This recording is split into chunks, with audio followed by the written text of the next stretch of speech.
Hi, everyone. Thank you for having me. My name's Amelia McCary. I graduated from Geisinger Commonwealth in 2020, and I'm now an intern in the Triple Board program, which combines pediatric psychiatry and child and adolescent psychiatry at Riley Hospital for Children in Indianapolis, Indiana. I would like to talk about my experience with humanism during my intern year. Um, Intern year is a time of so much growth. It can be really exciting to meet new friends and find your way around your new home. It can be rewarding to learn to trust yourself as a physician and provide the best care to your patients. It can also be exhausting to work long hours and, of course, in the context of the global pandemic, to isolate yourself so that you can do your best to keep your patients, families, and friends safe, both inside and outside of the hospital. On top of all of that, in October of 2020, my residency program learned the shocking and devastating news that one of our three chief residents, Dr. Shanice Wallace, had passed away due to complications of labor, leaving behind her newborn baby girl, Charlotte, and her husband. Losing Shanice was so heartbreaking and difficult for everyone in our program, but we received so much support from so many other residency programs in the country. From hot lunches and fresh baked goods to handwritten letters and heartfelt messages, we felt so much love from so many. We were also able to establish a scholarship fund in Shanice's name and a personalized library for baby Charlotte. This experience highlighted that even in the darkest times, compassion and connection can help us through. And it showed us each the importance of showing humanism towards our colleagues and to ourselves. I think for many of us, the path to becoming a doctor is a track that we've been on our entire lives, powered by singular determination to reach our goal.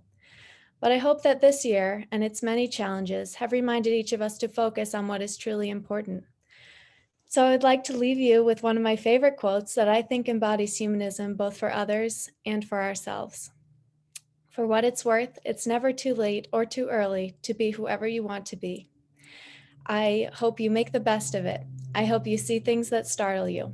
I hope you feel things you've never felt before.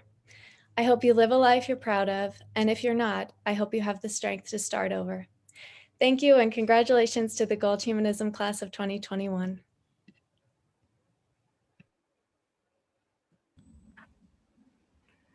Hi, I'm Tripti. I'm a current second year resident over at University of Maryland in the psychiatry program, and I graduated from Geisinger back in 2019. I just want to start by saying congratulations to you all for getting this far, both in med school, getting into Gold Humanism Honor Society, and doing all the wonderful things you've done to get here. In my program, second year is really the year that you work really hard in psychiatry. You're the ones running the floors, you're the ones on call 24/7. And I just came off of a full night of ER shifts in the psych ED. And those 3 a.m. calls are, I think, where I have struggled the most with keeping the humanism alive within myself and remembering that the person in front of me is a person and not just another thing to do at 3 o'clock in the morning. And I just really want to urge you all to remember the things within yourself that have kept medicine a passion for you and kept you able to stay grounded in each of those patient interactions one-on-one throughout your third and fourth year. For me, it's been reading books. And I find that every time I'm able to go home after a shift and read a little bit, I remind myself of why I care about medicine, why I care about the stories the patients are bringing to me. And then it helps me the next day when I'm really, really tired at 3 a.m. and getting a call for a patient with a finger that hurts on the floor, or seeing another person coming in who's coming to the psych ED just for outpatient resources that could be found online, to remember that their story is just as important. This is a person I'm seeing in front of me, and remember the reason why I'm there. So I just want to say again, congratulations to you all on getting this far. Remember the things that have gotten you this far, and keep being passionate within a system that doesn't necessarily set up all of our patients for success in order to help them the best way you can. Congratulations.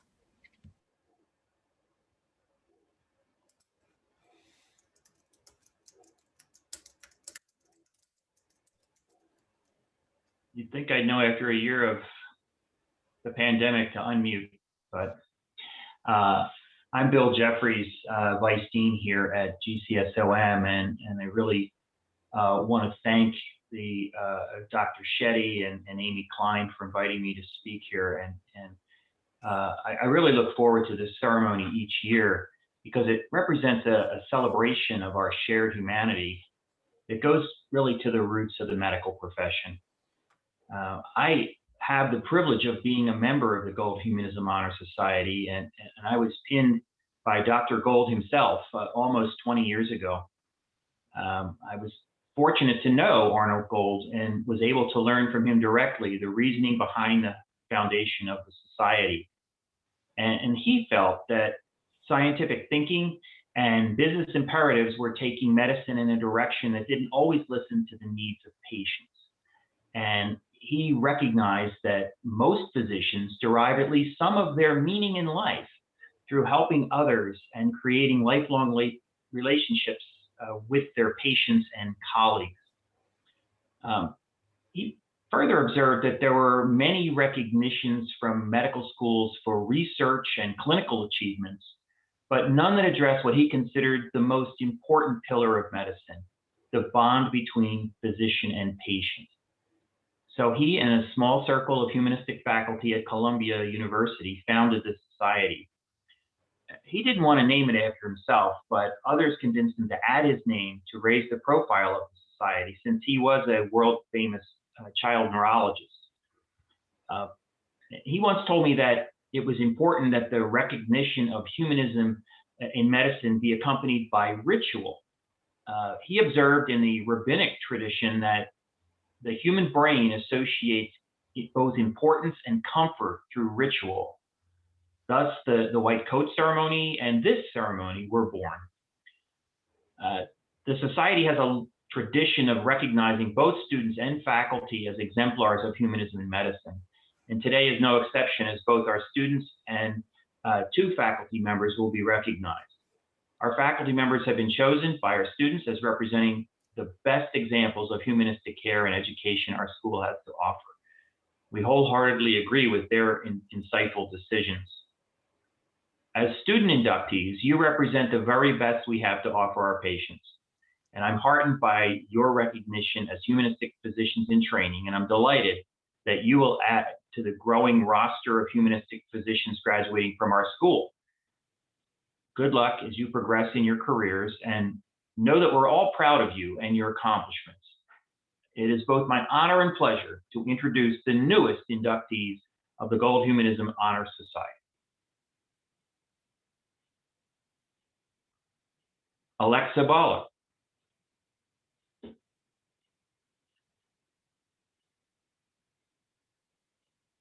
Matthew Bush.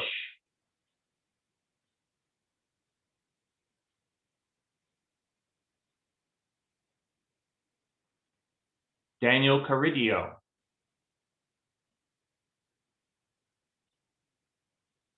Kelly Chan.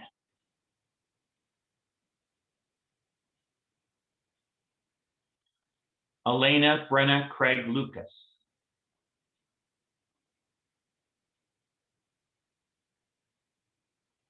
Kenneth Lamb.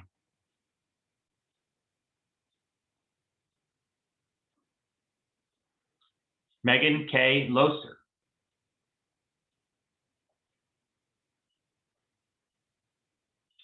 Jenna Maxine Marinock.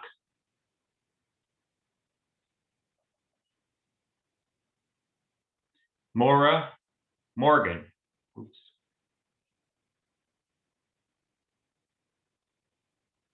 Christine. Oops, there's Maura. Give her due. Christine Murphy. Whoops.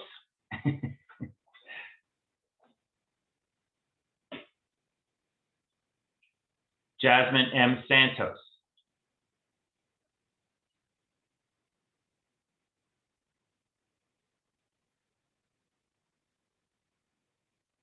Lauren Julie Studowski.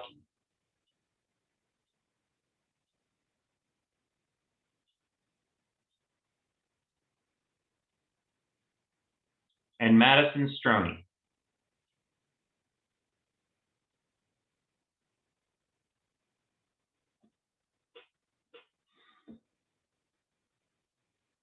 Our faculty inductees are Brian L. Frank,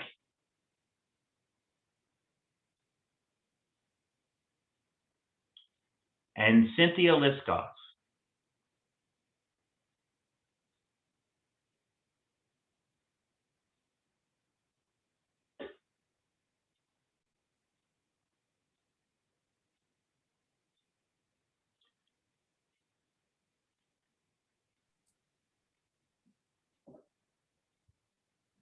Dr. Sheds. All right, thank you, Dr. Jeffries. So new inductees, please recite the oath with me. It is my great privilege to do this with you, and I wish I was there with you in person, but here we go. I pledge by all that I hold dear as a physician. I will care for my patients with compassion, respect, empathy, integrity, and clinical excellence.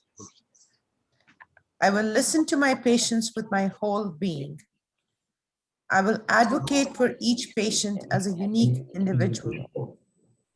I will serve as a role model and mentor to promote humanism in healthcare. I will remember always the healing power of acts of care. I will dedicate myself to joining others to make healthcare optimal for all. Thank you.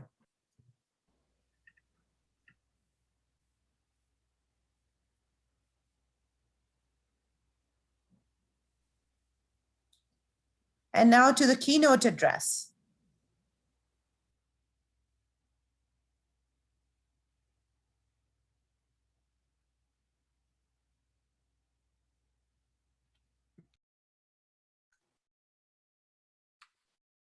I think you're muted.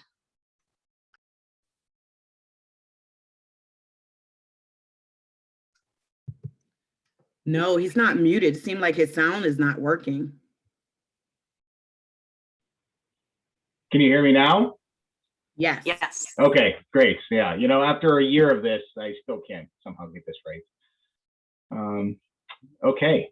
Hi, everybody. Good afternoon. This is an honor to be here and to give the keynote address. So thank you to Amy and everybody else that invited me back. I'm very excited to do this today. So my name is Sid Fikaris. I am a graduate of Geisinger Commonwealth in 2016, and the Humanism Honor Society, I think, also in 2016 inductee. I'm originally from Pittsburgh. I entered into internal medicine residency over at Summa Health, which is in Akron, Ohio, where I did my 3 years and served as chief resident. And then I ended up staying at Summa Health, and now I am in cardiology fellowship, and I am in year 2 of 3, where I'm also serving as chief cardiology fellow too. And I am planning on applying, hopefully thereafter, to advanced heart failure and heart transplant. So maybe one day we'll stop being a student, but not yet. So, okay, that's enough of introduction. That's weird to introduce yourself. I want to welcome everybody to this beautiful and prestigious event. I see there's about 50 people on the webcast here. So not only the inductees, but family members, parents, spouses, siblings, children who get to see what it is, what an honor it is to be elected into this society. I know I'm only allotted 10 minutes, and as Amy can probably attest, I am very good at talking, which means I'm just really good at rambling. So I have bullet points on what I want to talk to today to keep on task. So there's a couple of things I want to touch upon today for you guys. First, though, what I want to do is take a step back and just focus on what this induction means today to everybody. You know, the question I want you first to ask yourself is, what was the purpose that we all went into medicine, right? When we were growing up, forming our first thoughts on our careers, and we wanted to go to medical school, what was the reason we wanted to do that? You know, was it to know about some complex chemotherapies? Was it to know how to fix a broken femur? Was it know how to treat a certain disease with a certain medication? And I bet 99.9% it wasn't that. It was to help. You wanted to help people or help others. And I can probably guarantee at the beginning of our journey and our first thoughts of going into medicine, that is probably what our first thought was. And we probably didn't even know what that meant. We didn't know what help meant. We probably all have different stories that made us passionate in helping others. But even as a superficial term of what helping can mean, we just knew it was going to be the main theme of our lives. And we wanted to help others as much as we could. And so what do we know, kind of switching gears of what does helping mean to us, to medicine and to our patients? Is it curing a disease and kind of forgetting about the patient themselves? Is it holding somebody's hands and not able to cure a disease? Is it attaining 100% procedural success on all your surgeries? You know, is that what you mean by helping? So I think you can define it in many ways, but in my humble opinion, what I think helping actually means is look towards ancient Greece, okay? Look over 2,000 years ago, and you'll find the gentleman Hippocrates, okay? The Hippocratic Oath, the Greek physician who lived so long ago, but still governs our medical ethics today. And what's the famous quote that we talk about? To cure sometimes, treat often, and comfort always. And so of all that you do and all that you learn, I believe that's the quote that should be at the front of your mind every single day. And so when we think what it is about helping others and the reason when we went into medicine in the first place, this is what it makes today so special. Because you, the inductees, have stood out among your peers of everyone that went to medical school to help. Of all the helpers in your class, you have been chosen as an exemplary model of treating patients with the utmost respect, dignity, and humanity. And that is something to be very proud of, okay? So we grow up and our education system drives us to be the best of the best when it comes to academics, right? Most physicians, including myself, what we say type A personalities. We are hardwired to be hardworking, dedicated to our craft, and know everything we can on every single subject. But when it comes to practicing medicine, the primary goal should be first and always to be humanistic to your patients. And why do I harp on this? It seems so simple, right? Why is there an honor society that even exists for medical students and for doctors? Shouldn't everybody be a part of this and understand? And shouldn't everybody that went into medicine be a part of this humanism honor society, right? To be helpers? Well, the reason why I harp on this is, as you probably already know, and you probably already have seen, and now myself, 5 years from graduation, that's not always the case, right? If you even go on to the Gold Humanism Honor Society website, the front page of the website says there's a healthcare crisis in humanism, okay? So this isn't something that's minor. And you would think, how can that be? Everybody got in medicine to help. Why is there a shortfall of this? And, you know, I think obviously the answer isn't simple. My personal take and experience, I would say, is that it's not a conscious thought of physicians. But once you start your intern year and you go through your residencies and then becoming an attending, I think, quote unquote, real life medicine starts to occur, business practices, and frankly, 1,000 other factors. And these are what can infiltrate, you know, your practice of medicine in that initial governing quote of comfort always, and that can be lost. And so I bring this up just to know that it isn't always, you know, roses and the grass is always green on the other side, but you'll see this. And so I want you to understand today isn't the end of your practice. It's not an award service to wrap up your schooling. This is truly just the beginning of your medical careers and the practice of humanism.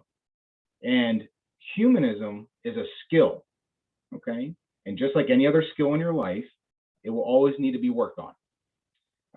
So you don't forget it and it doesn't get, blunted at all, because it is you guys.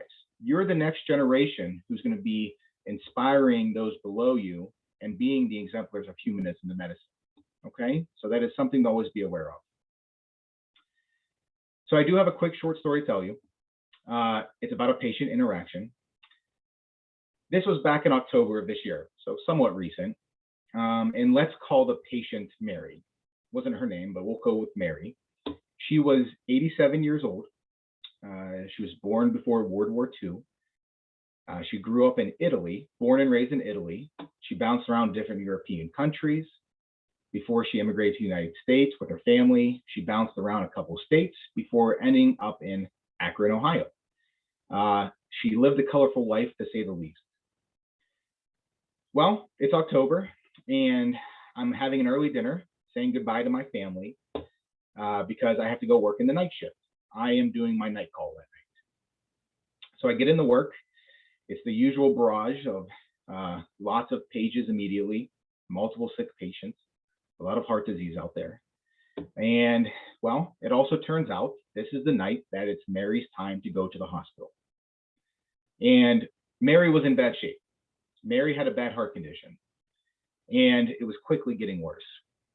And that's actually where we met. I met her in the cardiac intensive care unit at SUMA in the early evening of this October weeknight. But here's the thing. For how bad Mary's cardiac condition was, she was joyful. She had spirit to her. And even though she was 87 years old, she seemed like she was 20 years younger. And you're in the room with her, and it almost seems like an out-of-body experience for her, because her spirit and her physical shape, her physical body, seemed to be two separate things. It was an odd dichotomy. And like seriously, she would be like the whole team members. There's 10 team members in her room, and she's joking around and talking like no big deal. So, looking back, even just to kind of think about it, I'm not sure if it was a defense mechanism, maybe for how bad her shape was, or what I actually think it was is that she was genuinely at peace of where she was in that moment of time. So it was at this point it's about 1 a.m. in the morning. We started night shift about 6 p.m. It's about 1 a.m. in the morning where her condition was not good, but she was stable-ish. Right? That's a good word to put. And at 1 a.m., I guess there was a decision that Mary and I were going to have an intimate conversation with each other. And I think truthfully, I had no intention of having a really intimate conversation at 1 a.m. with her. But as you'll see, sometimes one question just evolves into a conversation. And that's kind of where this went. We talked about her life, her upbringing, her parents, her siblings, where they were, her experiences growing up, World War II, post-World War II area in Italy, different European countries in the UK, and then coming over to the United States, and then eventually ended up in Akron. We spoke about her career, her own children, her own life's work, and what she did. This whole conversation felt like it lasted me 2 hours. It was probably about 20 minutes, maybe 25 minutes. But to me, that sometimes can be a lifetime when you're working in the intensive care unit with somebody. It was quicker than I thought, but it was very wholesome, to say the least. And, after that conversation was done, and I still think about it all the time. Prior to this conversation, it's frantic. We're checking labs all the time. We're checking drips, orders, parameters, hemodynamics. And what that conversation did at that moment of time, it recentered us. It recentered the goal of what our purpose was that night. And in medicine, you're going to see that it's very possible to do anything you can to a patient and to keep them alive. Okay? You can do a lot. But the question you must ask is if you were doing the right thing. And when that conversation ended, it was a stress relief. Her actual physical condition did not change, but I felt pretty good. That's what the power of this conversation was. And so that we had a failing heart, but at the end of the day, the person, the soul was at peace. And so about 5 a.m. that morning, she passed away. I spoke with her family, her children. The usual arrangements were made, the usual calls as well. And, you know, to this day, I can't help think about our conversation and this woman's experience, her life's work, her international travel. And it was me who had the last conversation with her for life. You know, it was me who sat there for 15, 20 minutes and did a recap of who she was and what her life and her soul and her spirit. It wasn't her loved ones. It wasn't her spouse. It was me. And that is something that sometimes you never think it's going to happen, but you get into a deeply intimate conversation if you just are present with a patient. And sometimes that is the best treatment you can offer somebody. So it's an experience I will never forget.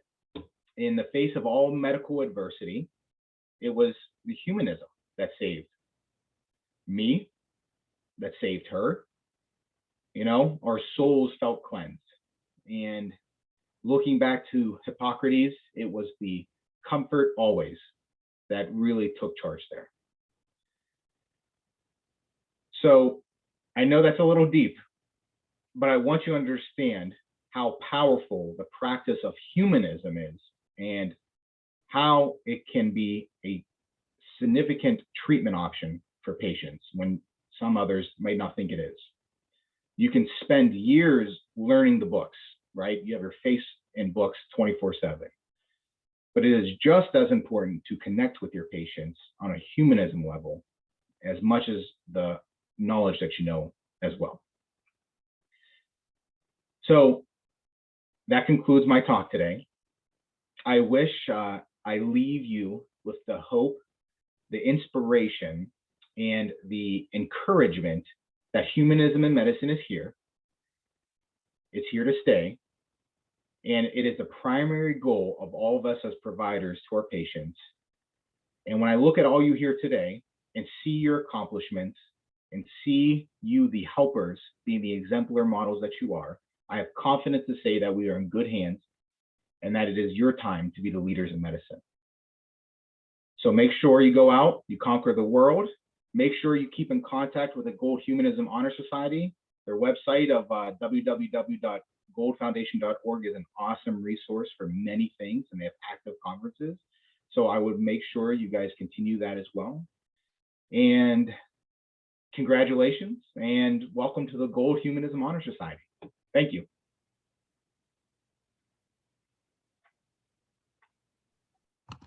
Hello, my name is Dr. Kyle Gleaves. I'm a graduate from the class of 2018, and I'm currently a third-year resident at Penn State Hershey Medical Center Internal Medicine program. And again, I would like to congratulate all of you on your achievements and hard work that got you recognized and inducted into the Gold Humanism Honor Society. I just want to make a few closing remarks. Being able to provide compassion and empathy to patients is a difficult but honorable job that we have as physicians. And in a time which the world is suffering, as it has in this past year, patients are looking up to us now more than ever for guidance and for that open ear, for someone to listen to them and someone that can help them in their time of need, someone that can give them empathy that they need, someone that can give them that caring voice that they need to hear. So as you guys move on to residency, it's easy to lose sight of that. It's easy to get bogged down in all of the paperwork and the long hours and all the stress that you're dealing with. But during those times, remember why you went into medicine. Having done this for the past 3 years, the things that I remember the most, the encounters that I remember the most are with the patients or the family members who were having a hard time, and were just having a hard time dealing with what they were suffering with. And there wasn't a medication or intervention that I could do to really fix that. But sitting there and listening to them and making that connection with them and giving them that empathy made them express to me how much better they felt, or how reassured they felt or comfortable they felt when they sat in that hospital bed, not knowing if they would make it to the next day. And as an outpatient doctor, listening to patients who struggled navigating through the health system and the negative experiences that they had before they met me, and how much of a difference it was. And so it was those experiences that keep me going every single day. And as parting words, I just want you guys to be cognizant of that, and humble yourself when you're interacting with patients, and listen to them and be there for them when they need it, because many of them, especially right now, need it. So good luck to all of you, and congratulations once again. Hello, everyone. Congratulations again for this wonderful honor. My name is Gamar. I am a graduate from Geisinger Commonwealth in 2017. I'm currently a fourth-year resident in OBGYN at Christiana Care in Newark, Delaware. And I'm headed to maternal fetal medicine fellowship in Houston, Texas at UT Houston. And as we close out the ceremony, I, wanted to reflect a little bit on my time as a resident and be able to potentially give you guys some tools and tips on, in those dark days or in those tough days of when you can't remember what it was like to feel humanistic, on how to reach back in and grab onto those things. As a OBGYN resident, especially as a chief resident, my days pretty much consist of running around from room to room, emergency to emergency, putting out fires and keeping, really sick moms alive and sick babies alive. But I've been very fortunate in that the nature of OBGYN is that, you deal with women and their pregnancies and their GYN issues and some of the most intimate moments of their life, whether, you intend to or not. And they kind of make it easy for you to have to form a bond with them. I am the person who hands them and touches their baby for the first time, or the opposite of that. I am the person who breaks their heart with devastating news about a pregnancy they so much wanted. And those are just, some brief examples, but there will be days where you don't have time to sit in a room and talk with a patient, and you are, taking those 15 or 20 minutes and taking that list out of your head and leaving it at the door of all the things that you need to do are going to be really important, to just be able to listen to your patients and to be part of those moments that they're allowing you to be a part of. So a couple of things that I think are really important. So the theme is remind yourself of why you're doing medicine and why you're, entering this field and why you wanted to help people to begin with. That is what's going to get you through those tough times. That is going to be what is going to get you through the moments where you think, I can't remember why I was doing this, right? This night is so hard and I'm so exhausted and so much has happened. And why am I doing this to begin with? And that's what's going to get you out of bed to go to the night float on that 6th night at work. Stay passionate about what you're doing. Find something that you care about in your field besides the field itself, and go after it, whether it's maternal morbidity or a subspecialty. That is also going to help you realign yourself with the values that you have and the connection that you have with people. Stay connected personally. Amelia said it can be really isolating to be an intern and to be in residency. There aren't many people who are going to understand what your experience is like, except those around you. But stay connected to the people you care about, because they'll remind you about the characteristics and traits and the experiences you've had in your lifetime that have led you to where you are now and have allowed you to become these people who are so wonderful that you're being induced into this society. And so don't forget that there are people around you who care about you just as much as you care about them, and keep those connections alive, because they will help you with your connections with patients. And honestly do what makes you happy. If you start your careers and you realize it's not the right route for you, then switch routes or find the thing in your career that is going to keep you satisfied and happy, because that is going to help you keep your patients happy and provide them with what they need from you. Thank you for your time. Hey everyone, this is Heather. If all the students could please keep your cameras on and everybody else go off camera, we're gonna just take a group photo of all the inductees. A nice COVID group shot. All right, Dr. Sethi, could you, okay, great. All right, everybody smile. I'm gonna take a few, keep going. All right, great. Thank you so much. Congratulations, everyone.